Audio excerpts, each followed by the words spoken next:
did you see that the Boulets are going to be on the Kelly Clarkson show on Thursday for Halloween as the musical guest? I know, I literally told her last night in the car, and she said, Kelly Clarkson has a show? I didn't know Kelly Clarkson was even alive.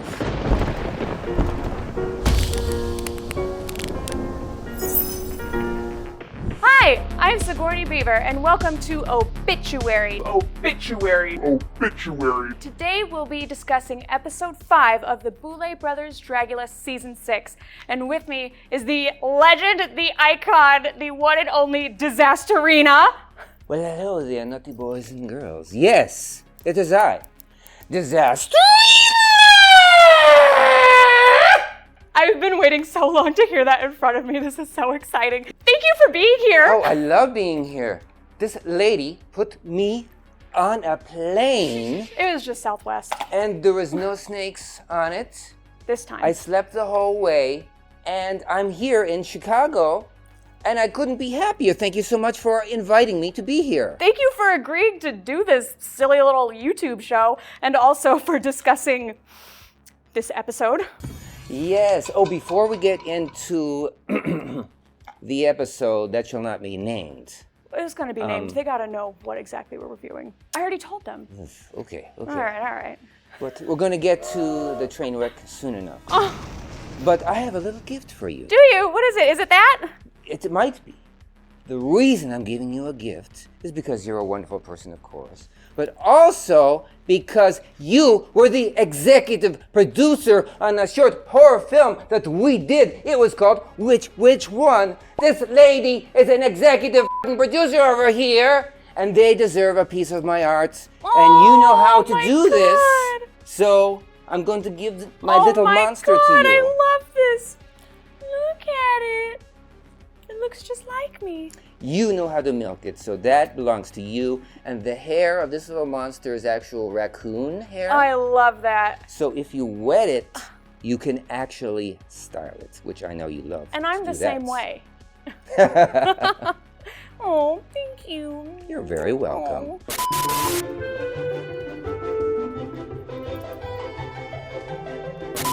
All right, this episode, I want to be as positive as possible about this. I do not want to start this out and go into it and being like completely negative on it, but this, That said, let's start the episode and be completely negative about it. and I'm sorry in advance, Boulets and Casey and everyone, I'm sorry. I'm just an honest lady, and I'm sorry. The Boosicle, Dragula the Musical, episode 5. We started off, everyone's coming into the lab, but not all at once. They're coming in pairs. And the entire time they're saying, why are we coming in pairs? I wonder why. Why would Pi and Asia come into the lab first?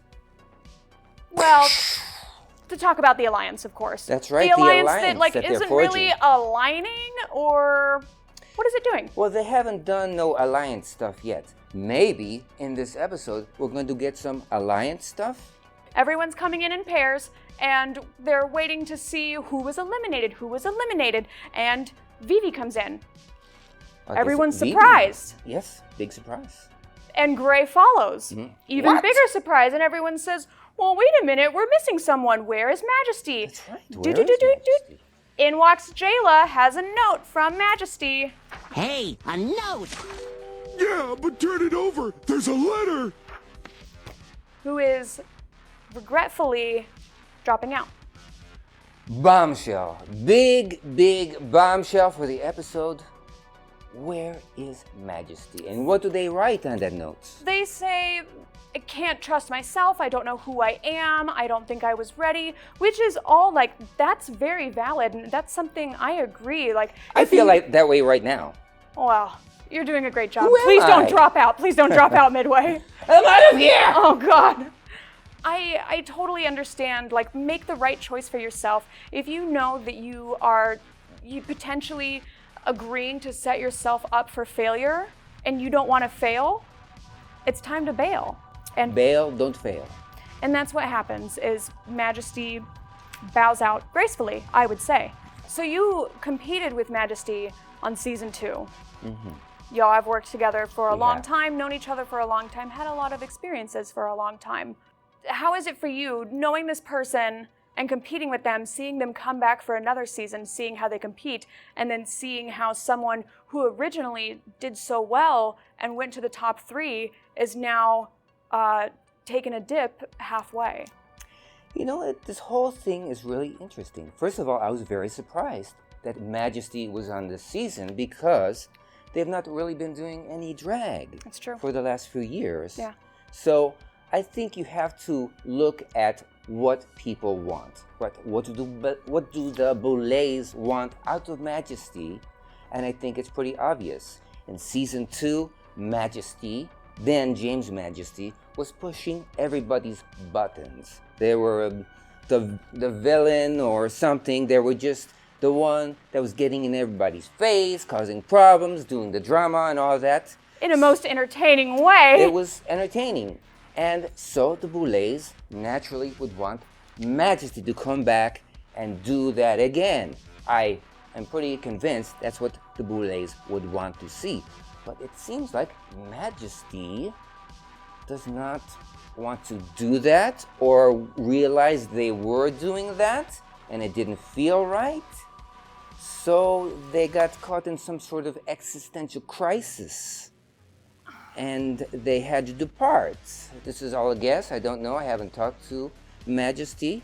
But that's kind of like what I'm getting out of it.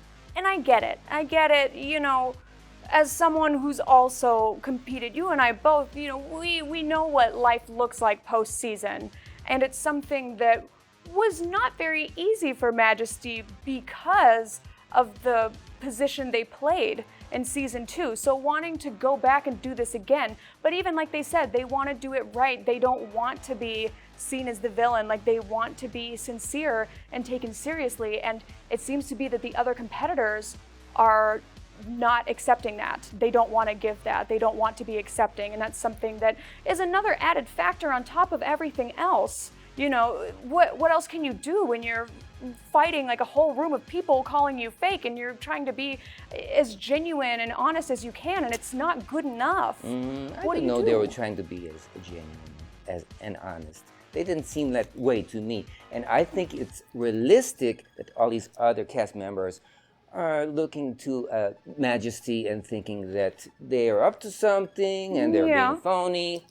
And the weird thing is Majesty kept talking about not feeling comfortable. They don't know what they're doing on the show and they want to like avoid anxiety, which is absolutely The last place. The last place you want to be is on any reality TV show if you have any problems with anxiety. Yes. Because, you know, that is just will exacerbate the situation. Right.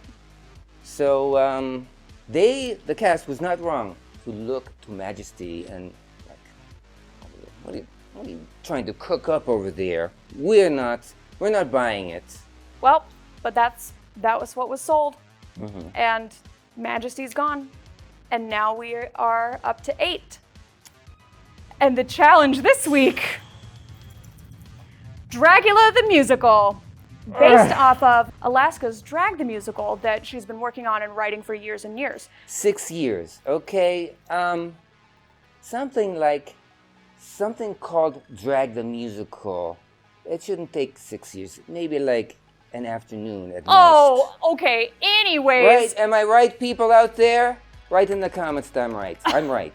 Anyways, the challenge is they have to be split into groups. They are live singing and choreography. Wow. Is this replacing Monsters of Rock? Have we said goodbye to Monsters of Rock and now we have Dragula the Musical? Is this a good challenge fit for not just this cast, but for this franchise? It's impossible to not draw similarities and parallels between Dragula and Drag Race.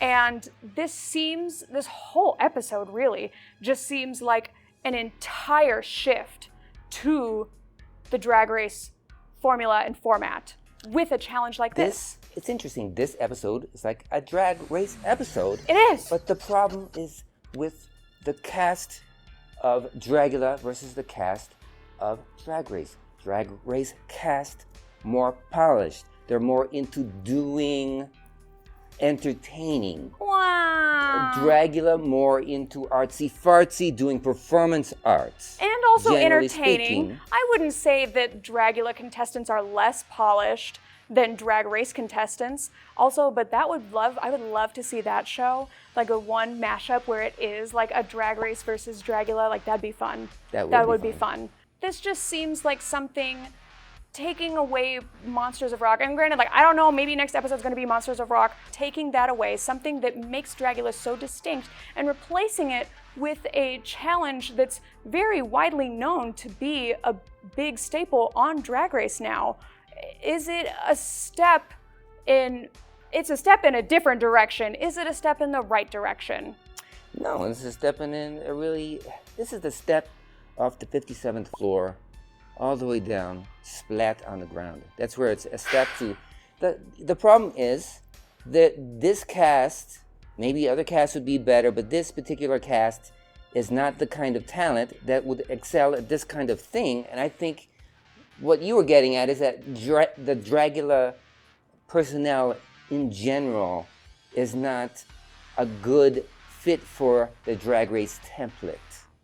It's not, I guess, about polish, but it's about the kind of drag. And it's not even the kind of drag, because everyone's drag that they brought to the challenge was still Dragula as far as like aesthetic and performance-wise. The goal that they were asking them to meet was a total surprise as compared to everyone knows that there's going to be Monsters of Rock. A complete surprise, and maybe just out of a lot of these performers' skill sets, which also, we did see that as well. This was a doozy. This was really something. Singing, choreography, Singing. split into groups, but then the winner gets a one night special guest spot appearance performance for Dragula the musical on Broadway. No, it's not on Broadway. It's not on Broadway. It's off Broadway? It's off Broadway in New York, but it's not on Broadway. So it's a block away. It's in the gutter. It's still a cool Broadway. prize. It's still a cool prize. It's a good opportunity for a drag performer, for well, sure. it's really cool for like any kind of performer that has an interest in doing that kind of performance, I think. Mm-hmm. Split into teams. We've got two teams. Team one is Snake Pit, and that is... Welcome to the Snake Pit! That thing's gonna be stuck in my head for like the next 4 months. Guaranteed. Our Snake Pit is Asia, Pi, Aurora, and Jaharia. And they are going for a green and black kind of color palette and doing very 80s. And they seem to be a team that is working very well together. They've got their stuff figured out. Everyone's kind of playing a role. Aurora's made hair for everyone. Jaharia's done the choreography. Pi says that they're kind of like the leader and they're keeping everyone on track. Yeah. On the other hand, we have the Rat House, which I love. I love the Rat House. Rat House Baby. Rat House Fever. Oh, Rat House Baby Fever. Yeah. Yuri, Phoebe, Gray, and Auntie. And theirs is a color palette of red and black, so keeping it very easy for both of them, which is smart to do because you gotta work with what everyone's got, and those are really safe bets. Gray makes little rat noses for everyone. Everyone's got like a rat tail, but they're all different. And this team is really good about creating and showcasing individual characters. That was their big success. Their Huge big brilliance. strength. Absolutely. They looked really cool. They looked really cool. But in rehearsals for Rat House, we're seeing lots of snaps, lots of off beat, off steps, off tempo, all over the place. It's really hard for this group to like get it together and become cohesive, which, this is very much like Monsters of Rock. Well, they have a short amount of time, okay, in their defense. They do have a short amount of time, and they're doing their best. And this is, my God, so not only are everyone working hard in their teams to choreograph, they're also given a choreographer. I know there was no choreography anywhere No. in the vicinity in our season, No. for sure. You know, in our season, we had to do everything. Yes. You know, I was working the camera, Puddin was actually, that mop and the janitor outfit. They were actually in the bathroom cleaning up the bathroom, and we had to do everything ourselves. We didn't even get our parking paid for. We got cold pizza. We had to pay for our own parking, and had to clean up the restrooms. Now that's Dragula. It comes time to the performance. They've done all the rehearsing, they've worked as hard as they can, they've done the best they can with what they've got and the time that they're given. We open up with the Rat House. First up, we've got Yuri. Yuri is to be sexy rat. Oh, also, they're back to the rehearsal part. They're all being coached by Alaska. Alaska's there, she's coaching all of them, and then she's also gonna be a guest judge. Yuri comes out, is sexy rat. In rehearsal, Yuri was, oh, I'm not confident, I can't sing, I don't know what I'm doing. Comes out, slays it. They killed it. Good, so Yuri good. was the best performer of the day, maybe? One of them. Definitely up there. Yes, so good, and it's so great to see Yuri be so confident. They are having fun out there. Oh yes, and especially this is such a huge 180 from where we saw Yuri, 2-3 weeks ago getting ready to jump out of a plane. And Drac was right; it really did her good to throw her out of a plane. It's with Yuri. It's from the chicken to the rat. That's really the journey of Yuri this season. And I think what really helped them, and I don't like to admit this because what if it happened to me?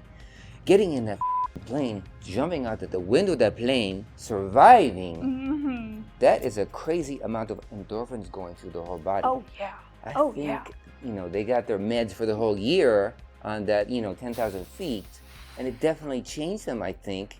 And they seem more relaxed, they're giggling, they're gushing. Confident. Almost. They're super confident, having a really fun time. Yeah. And it's fun to watch. Thank you, Yuri, for getting your head together. They said, we want to see performance out of you.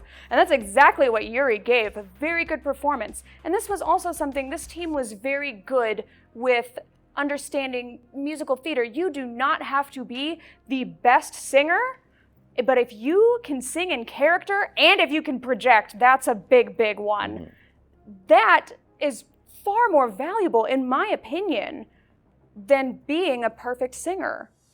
I agree. You got to sing in the right tempo. You can sing wildly out of tune, but you gotta sing on that tempo. Keep it together. And that's what we saw trip Vivi up. Let me just say, I love Vivi. Vivi the Force. The reason they got that moniker is because they are always the most energetic person on stage. They're the most energetic person in the room. They are crazy talented.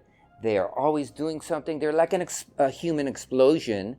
But you're not seeing that. Not in this season, no. I haven't seen that. I would all. not know that. I haven't seen that in all of these 5 episodes, not really. So that is the biggest surprise to me.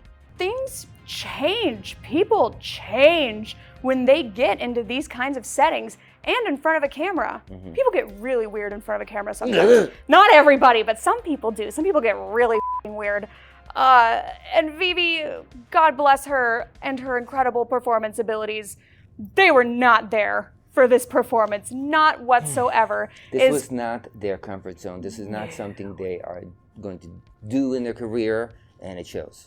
And Auntie ends up blaming a lot of their own issues on Vivi, but not just Vivi, the whole group. It seems to be that Auntie, even going into this from the minute that the groups were assigned, has a bad attitude about this whole thing. This whole thing. It is a self-fulfilling prophecy with Auntie. It's not Vivi throwing them off. They are throwing themselves off because they are just not feeling it. Well, ultimately, they are responsible for their own individual performance. Hello? Yes. Come on. Yes. You can't fault the group for not being able to carry if you yourself are not picking up the load. And when they flubbed their lines, it was not because they were out of sync. At that point in the song, you go back and look, everyone, they were in sync. They just had that brain fart and forgot, and it was not Vivi's fault. No, it wasn't.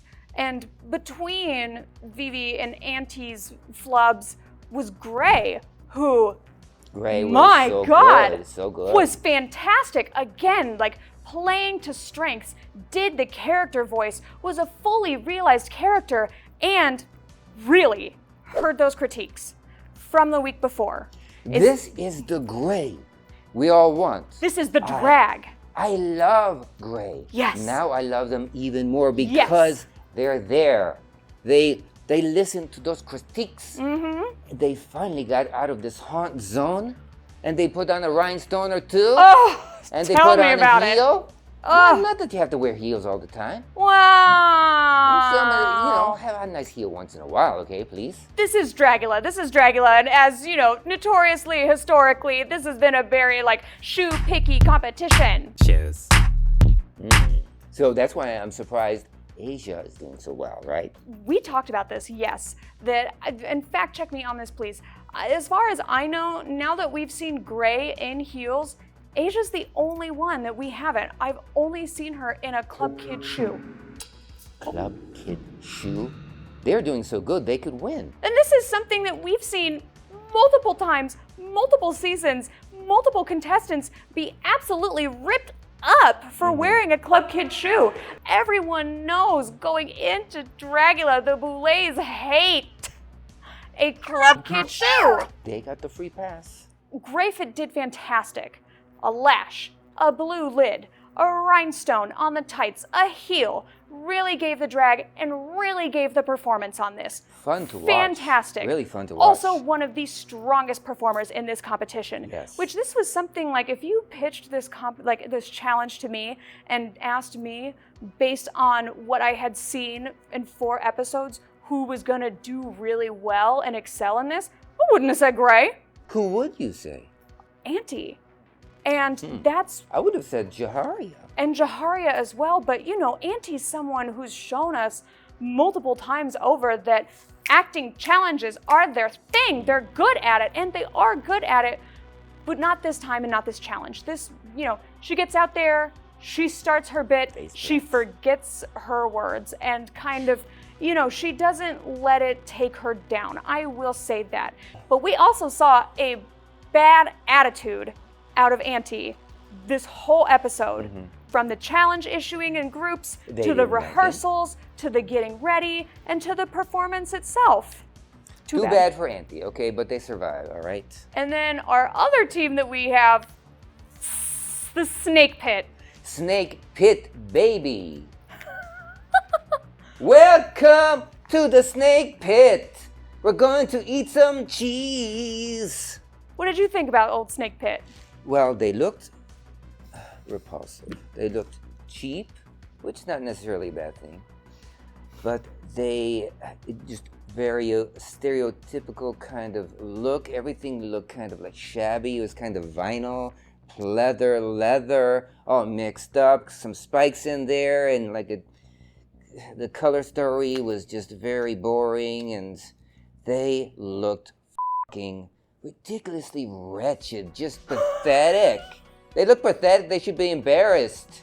I hope how are they going to live this down? All these people on this episode. Come on, let's stop the presses right now. How are these performers going to go on after this? It's so embarrassing, Sigourney. Am I wrong here? Am I wrong, people? Oh my. I look at that and I think, oh, that's a career ruiner. That's a career ruiner. Am I wrong? Do a close up right now. Am I wrong? Am I wrong? Okay, you go in the comments, you tell me I'm wrong. You tell me, that's fine. I'm going to read the comments and see, maybe I was wrong. Maybe I'm wrong. All right, maybe I'm wrong. Maybe you're wrong.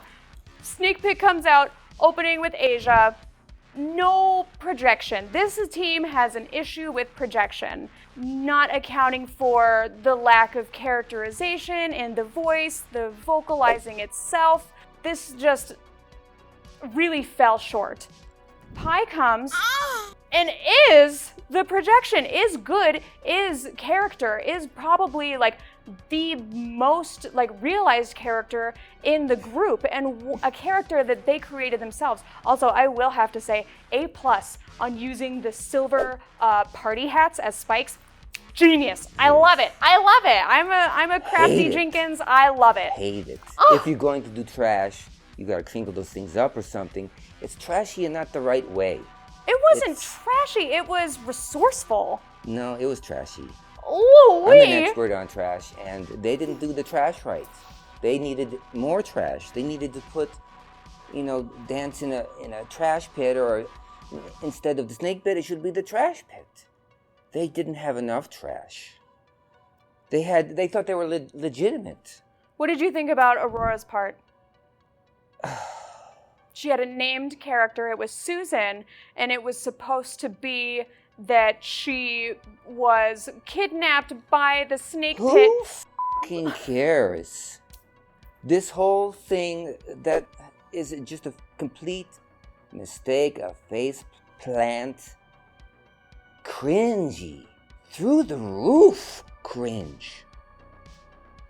I mean, mind-blowingly. Get that thing out with the, that, put that video, the video right there. That's how bad it was. You say Pi did a great job in this performance. No, go watch it again. Isolate what Pi is doing. You think that's good? Does anybody watch that and think that's good? No, that's not good. I think because this is a competition and it is comparative and it is within this group, I think Pi did a good job. Compared to the others, okay. Yeah, that's fair. I'll give you that. Opening the number, Aurora looks like she's already part of the snake pit, like she's already in the group.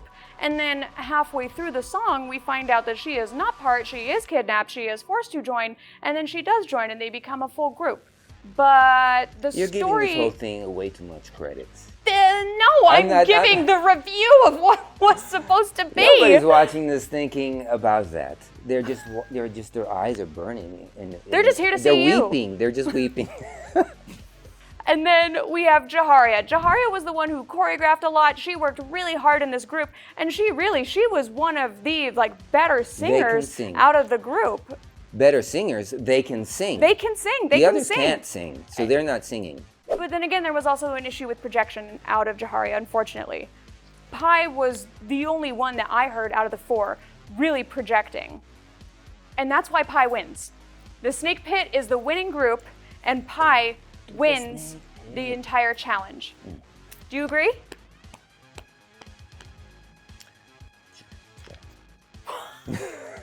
They're a winner. Pi is a winner. Pi is a winner. Okay. I actually really love Pi's art. The problem, I guess what I'm getting at, the whole problem with this episode is you're not seeing the whole monster thing at all. I'm into the monster drag, I'm into the performance art, the freaky weird horror shit, and this is completely the opposite of it. And putting these artistic people into this template where they're going to fail is really cringy to watch. But the Boulets loved it. In judgment, they said, everyone was fantastic. This was a really good. We're so pleased. Obviously, they were like, Vivi was Auntie was whoop. But they said they loved it. That's true. And that's a head scratcher because on other episodes, they're going to open up about whether they like this or that. If they thought something wasn't very good, they would say it. So if they thought that was good, something crazy going on. Who do you think is going to be in the top at the end of this season? Asia, and I think Grey Matter and Pi and Auntie, seem to be the That's strongest your four? ones. I think there were whole season they seemed like the strongest to me. The winning team has to decide the bottom two from Rat House. They go back, they start discussing, they start strategizing. They say, this is our opportunity to take out a big fish. We might not have another one. Here comes the alliance. Yes, Finally, we've been waiting. Where's this alliance? Now, finally, yes, thank you. We get the alliance. We get the alliance. Let's get the alliance going. Yes. It seems to be unanimous that they're going to toss Auntie. Yes. Right in the bottom. Now that's a really good strategy. That's good, and a good alliance strategy. And also, it's technically fair off of the critiques that were given. And then they also unanimously decide that they're going to play it real smart and take it a step further and throw Gray back in the bottom again. They get up on stage, though. Here comes the alliance. What? One by one, they're asked. Where's the alliance? Where are you? What happened to the alliance? Alliance! Is there an alliance here? Where is the alliance? Hello, alliance! Where are you? It's your time. It's time for the alliance. Where are you? Huh? Where did it go? Everyone gets up there, and one by one, they start singing a different song. And instead of Gray, they all chicken out and they throw Phoebe. Welcome to the Rat House. We're going to get dirty and eat some cheese. We have our bottom two. Rat and to House, really baby. top off this Drag Race Dragula episode finale, they have to lip sync for their life to see who's going to be eliminated. No drama there. We know who's going to win. Well, I don't know who's going to win. this was the stupidest song to have be a lip sync for your life. What the was this song? It's not recognizable right off the top. It's not good. It's It's not dynamic. There's nothing really to work with. There's not really any levels. And it also, the lighting that we saw for this didn't really give the ability to actually see a lot of the performances. You know, I'm hearing from contestants that Auntie's really throwing it and giving it on the stage, and yet the frame that they picked to show me that was all like da-da-da-da blackout strobe. What did I see? Nothing. And people Nothing. talking over it and stuff. I think that is one of the main flaws of Dragula, is that you don't really see the performances. You're just going to have to take their word for it. And then we see Vivi take her final bow, is eliminated. They say, Vivi the Force, you have been exterminated. Sashay away. Now, tell me about Vivi's kill. You see the syringe with the rat poison, and you're like, okay, they're going to get the syringe. But then, wait a minute, they get the hammer on the head, Bonk. and they fall down dead, I assume. But But then they get the rat poison. And then they sort of kind of do a little doing a twitchy jerking, witchy. a Yeah. twitchy jerky on the floor. Uh-huh. Are they really dead? Are they going to come back? Huh? Maybe they're going to do something in the future. You want to see Vivi come back? I love Evie. Yeah. I want to see Vivi come back, of course, because I love Evie so much. I want to see them... Okay, it's going to be a little controversial. I know I haven't been very controversial. I've been very calm on this show. This season seems very scripted and planned.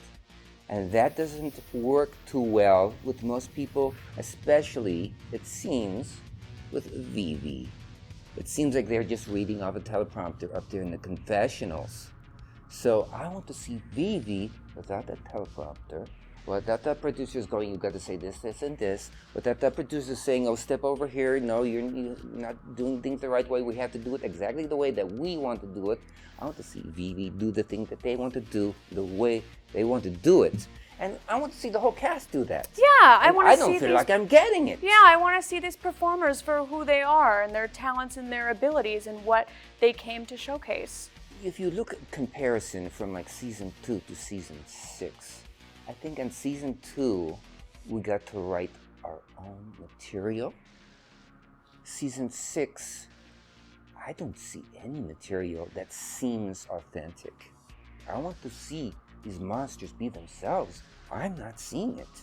Well, I know I'm fired, I'm canceled, right? But I still want to see these monsters be themselves. Well, there it is. That's that. That was episode 5. I look forward to episode 6. I look forward to the possibility of Vivi coming back or anyone coming back. That would be a fun Drag Race twist that I would like to see, is an episode where everyone comes back. That'd be a gag. That'd be nasty. Or maybe a 300-ton rock just crashes through the ceiling and smashes all of them. Now that's drag. In the arms of the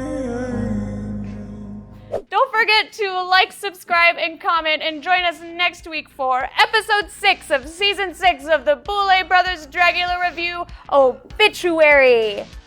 I didn't get to say thank you, Sigourney. Oh my God, thank you. Thank you for giving me the opportunity to come and ruin your show for you. I completely obliterated it, I'm sorry. But I had a great time doing it, and you look snatched, by the way. You look incredible. Let's talk about this for a second, right? With glitter blood dripping down, and you can see your ample breast through there, and it's titillating.